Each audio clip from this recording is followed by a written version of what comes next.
नमस्कार। उपनिषद के इस एपिसोड में आप सभी का स्वागत है। ओम पूर्णमदः पूर्णात् पूर्णमुदच्यते पूर्णस्य पूर्णमदाय पूर्णमेवावशिष्यते। श्वेताक्षर उपनिषद का आरंभ हमें चेतावनी देता है, सत्य घटता नहीं, बांटने से कम नहीं होता और संसार को उत्पन्न करके भी ब्रह्मा पूर्ण ही रहता है।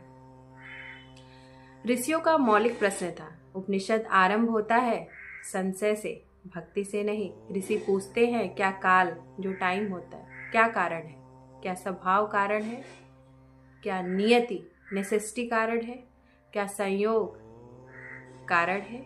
क्या 5 तत्व कारण है या फिर जीवात्मा स्वयं कारण है? यह उपनिषद पहला है जो ईश्वर को मानकर नहीं चलता, वह ईश्वर को खोजता है। कारणों का निषेध यह क्यों नहीं है, वह क्यों नहीं है। उपनिषद एक एक कर सब कारणों को नकार देता है। काल कारण नहीं, मतलब समय कारण नहीं क्योंकि स्वयं वो परिवर्तनशील है। प्रकृति कारण नहीं क्योंकि वह जड़ है। संयोग कारण नहीं क्योंकि संयोग व्यवस्था नहीं बना सकता। तत्व कारण नहीं क्योंकि तत्व केवल संयोजित है।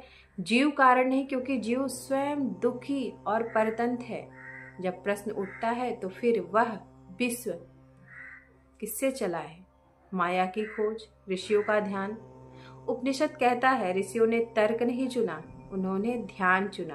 ध्यान में उन्होंने देखा एक शक्ति है जो न पूरी तरह वास्तविक है न पूरी तरह असत्य। उसी को कहा गया माया।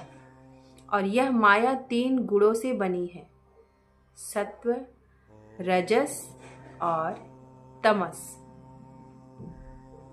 ईश्वर और माया का संबंध क्या है? श्वेताक्षर उपनिषद स्पष्ट कहता है, माया स्वतंत्र नहीं, वह ईश्वर की शक्ति है। ईश्वर माया से परे है, लेकिन माया के माध्यम से सृष्टि चलाता है। यही वह बिंदु है जहां भक्ति और अद्वैत पहली बार मिलते हैं। ब्रह्मा का चक्र और विश्व का पहिया क्या है? उपनिषद विश्व को एक महाचक्र कहता है।